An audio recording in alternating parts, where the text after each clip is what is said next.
بڑی عجیب کہانیاں لکھی ہیں. فرماتے ہیں کہ سلطان محمود ایک نیک بادشاہ تھا. اس کے پاس ایک دیہاتی نوجوان آ گیا. اس کا تعلق دیہات سے تھا.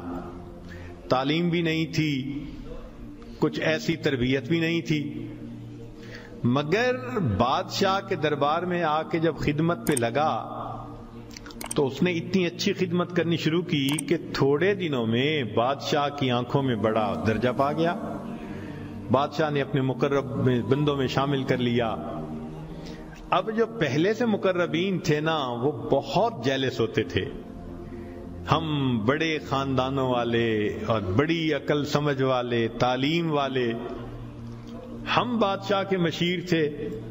یہ کل کا نوجوان پتہ نہیں کہاں سے آ گیا دیہات سے اٹھ کے کہ بادشاہ کی اس کے اوپر بڑی خاص نظر پڑتی ہے. چنانچہ انہوں نے پروگرام بنایا کہ ہم بادشاہ سے موقع ملنے پہ بات کریں گے. انہوں نے بات کی کہ بادشاہ سلامت, جو محبت کی نظر اس کی طرف اٹھتی ہے وہ ہمارے اوپر نہیں اٹھتی. حسب میں ہم اچھے, نسب میں ہم اچھے, مال میں ہم اچھے, عقل میں ہم اچھے, لیکن محبت کی نظر اس کو جو مل گئی وہ ہمیں نہیں مل رہی. تو بادشاہ نے کہا کہ اچھا, میں کسی موقع پہ اس کا جواب دوں گا. اب بادشاہ نے کیا کیا کہ ایک پھل منگوایا جو بہت کڑوا تھا. کاشیں بنوائیں اور کاشیں ان سب لوگوں میں تقسیم کر دیں جو اعتراض کرنے والے تھے, اور ایاز بھی وہیں بیٹھا تھا. تو جس جس کو وہ کاش ملی اس نے منہ میں ڈالا تھو تھو. بادشاہ سلامت بڑا بہت کڑوا, توبہ توبہ بہت کڑوا. سب نے اپنے منہ سے وہ پھل نکال دیا اور کہا کہ بادشاہ سلامت یہ بہت کڑوا ہے. تو بادشاہ نے جب ایاز کو دیکھا تو وہ مزے سے کھا رہا تھا. تو بادشاہ نے اس سے پوچھا کہ ایاز, یہ کاش میٹھی ہے جو اتنے مزے سے کھا رہے ہو؟ اس نے کہا بادشاہ سلامت ہے تو کڑوی, کھاتے کیوں جا رہے ہو؟ اس نے کہا بادشاہ سلامت میرے دل میں یہ بات آئی کہ جس بادشاہ کے ہاتھوں سے میں زندگی بھر میٹھی چیزیں لے کے کھاتا رہا, اگر آج مجھے کڑوی بھی مل گئی تو میں اس کو واپس کیسے کروں؟ عمر بھر میٹھی چیزیں لے کے کھاتا رہا, آج کڑوی بھی مل گئی تو واپس کیسے کروں؟ کاش کہ یہ چیز ہمارے اندر آ جاتی کہ جس پروردگار کی نعمتوں سے ساری زندگی ہم انجوائے کرتے رہتے ہیں, اگر کبھی کوئی اس کی طرف سے آزمائش کی گھڑی بھی آ جائے تو ہم پھر شکوہ کیوں کرتے ہیں؟ اب بادشاہ نے سوچا کہ بھائی یہ لوگ جو بہت اعتراض کرنے والے تھے نا, ان کے سامنے کوئی اور ایسا ہیلا کرنا چاہیے کہ ذرا ان کو بات سمجھ میں آ جائے. تو ایک دن بادشاہ آیا اور اس نے کہا کہ دیکھو بھائی, آج میں تم سب کی عقل کا امتحان لوں گا, تمہارا آئی کیو لیول دیکھوں گا کیا ہے, اور میں دیکھتا ہوں کہ کون اس میں پاس ہوتا ہے. اب جب بتا دیا تو سب بڑے محتاط ہو گئے. بادشاہ نے ایک موٹا سارا ہیرا دکھایا, دیکھو یہ کتنا قیمتی ہے, کتنا چمکدار ہے, اور ایک ہتھوڑا بھی ساتھ دیا,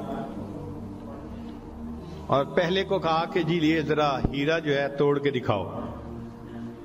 اب وہ سمجھ رہا تھا کہ بادشاہ نے ہم سے امتحان لینا ہے ہماری سمجھداری کا.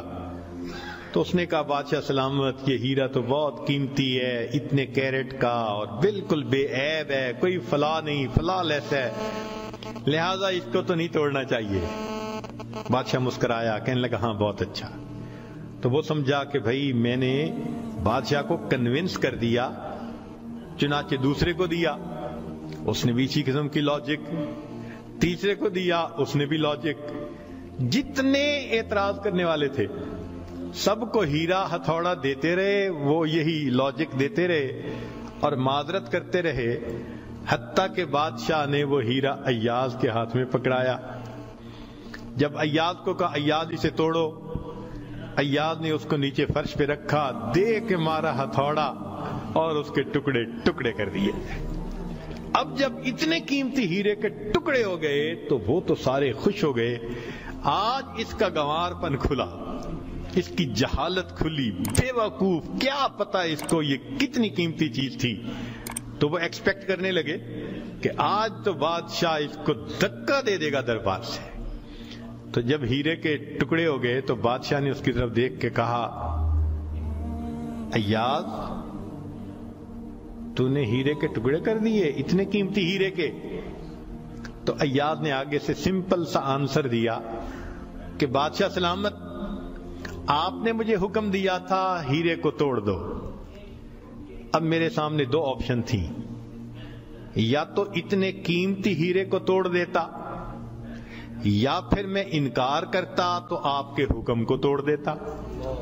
میری نظر میں آپ کا حکم ایسے سینکڑوں ہیروں سے زیادہ قیمتی تھا، لہذا اس کو کم قیمت سمجھتے ہوئے میں نے آپ کے حکم کو نہیں توڑا، میں نے ہیرے کو توڑ دیا ہے۔ تو بھئی جتنا ایاز کے دل میں بادشاہ کے حکم کا احترام تھا، کاش ہم بندوں کے دل میں پروردگار کے حکم کا ایسا احترام آ جاتا۔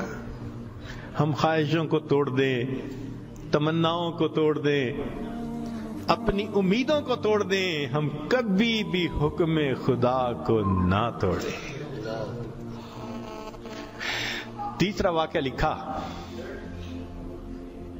کہ ایک دن ایک موترس جو تھا وہ آیا اور اس نے کہا کہ بادشاہ سلامت، یہ جو آپ کا زیادہ ہے نا چہیتا ایاز، ہمیں لگتا ہے کہ یہ خزانے سے چیزیں چراتا ہے، ہمیں تو شک ہے۔ بادشاہ نے پوچھا کیسے ہے؟ اس نے کہا جی ایک جگہ کلوزٹ بنائی ہوئی ہے اس نے، اور یہ صبح و شام اس کلوزٹ کا دروازہ کھولتا ہے اور دیکھتا رہتا ہے اور تالا لگا کے چابی اپنے پاس رکھتا ہے، چابی کسی کے ہاتھ میں نہیں دیتا۔ تو بادشاہ سلامت، ہمیں تو پکا شک ہے کہ آپ کے خزانے سے اس نے قیمتی چیزیں چرا کے رکھی ہیں اور یہ صبح و شام دیکھتا ہے ان کو۔ بادشاہ نے اسی وقت ایاز کو بلوا لیا، لوگوں کے سامنے پوچھا، ایاز تمہاری کوئی کلوزٹ ہے ایسی؟ جی۔ تالا لگا کے رکھتے ہو؟ جی۔ صبح شام کھول کے دیکھتے بھی ہو؟ جی۔ لاؤ چابی اس کی۔ ایاز نے چابی نکال کے دے دی۔ بادشاہ نے ایک آدمی کو بھیجا کہ جاؤ اور کلوزٹ میں جو کچھ پڑا ہے سب اٹھا کے یہ کہ لے کے آؤ۔ اب جب وہ گیا تو ایاز تو مطمئن کھڑا رہا، مگر موترزین بڑے خوش ہوئے، آج پکڑا گیا، آج سمجھ لگے گی بادشاہ کو یہ کیسا بددیانت انسان۔ تھوڑی دیر گزری تو جو گیا تھا وہ تالا کھول کے کیا دیکھتا ہے کہ اس میں ایک پرانا سا لباس ہے اور ایک پرانا سا جوتا رکھا ہوا اور کچھ بھی نہیں۔ بڑا حیران ہوا، اس کو یہ صبح بھی دیکھتا ہے شام بھی دیکھتا ہے۔ وہ اس کو لے کے بادشاہ کے پاس آیا۔ بادشاہ سلامت، کلوزٹ میں یہ دو چیزیں تھیں۔ بادشاہ نے کہا ایاز بس یہی کچھ تھا؟ جی یہی تھا۔ ایاز یہ تو اتنی قیمتی نہیں کہ تم ان کو تالے میں رکھو اور صبح شام اس کو جا جا کے دیکھو۔ ایاز نے کہا کہ بادشاہ سلامت میرے لیے قیمتی ہے۔ پوچھا کیوں؟ کہ بادشاہ سلامت، جب میں پہلی مرتبہ آپ کی خدمت میں حاضر ہوا تھا، میں دیہاتی سا لڑکا تھا، یہ تہبند باندھی تھی، یہ کرتا پہنا تھا، یہ جوتا پہنا ہوا تھا، میں نے اس کو اپنے لیے پریزرو کر کے رکھ لیا۔ اب روز صبح اور شام میں دروازہ کھولتا ہوں، اپنے نفس کو مخاطب کر کے کہتا ہوں ایاز بادشاہ کے احسانات کو مت بھولنا، تمہیں جو اس نے رتبہ دیا تمہاری اوقات تو یہ تھی، تمہاری اوقات یہ تھی۔ میں صبح بھی اپنے آپ کو یاد دلاتا ہوں میں شام بھی اپنے آپ کو یاد دلاتا. مولانا لکھتے ہیں کاش کہ یہ صفت اللہ ہمیں بھی عطا فرماتا. ہم بھی اپنے ابتدا کو دیکھتے، کیا حال تھا، کیا ہماری اوقات تھی، اور آج اللہ نے اپنی رحمتوں سے، نعمتوں سے، برکتوں سے کس طرح ہمیں مالا مال کر دیا. ہم بھی اپنی بنیاد کو یاد رکھتے ہیں. تو اگر ایک دنیا کا غلام اپنے مالک کے حکم کو اتنا قیمتی سمجھتا ہے تو ہم تو اللہ کے ویسے ہی بندے ہیں، غلام سے بھی ایک درجہ نیچے. ہم تو اللہ کی ملک ہیں، مخلوق ہیں اس کی. لہذا ہمیں چاہیے کہ اللہ رب العزت کے حکم کی عظمت کو سامنے رکھیں. ہمیشہ خیال رکھیں کہ حکم خدا کبھی بھی ٹوٹنے نہ پائے.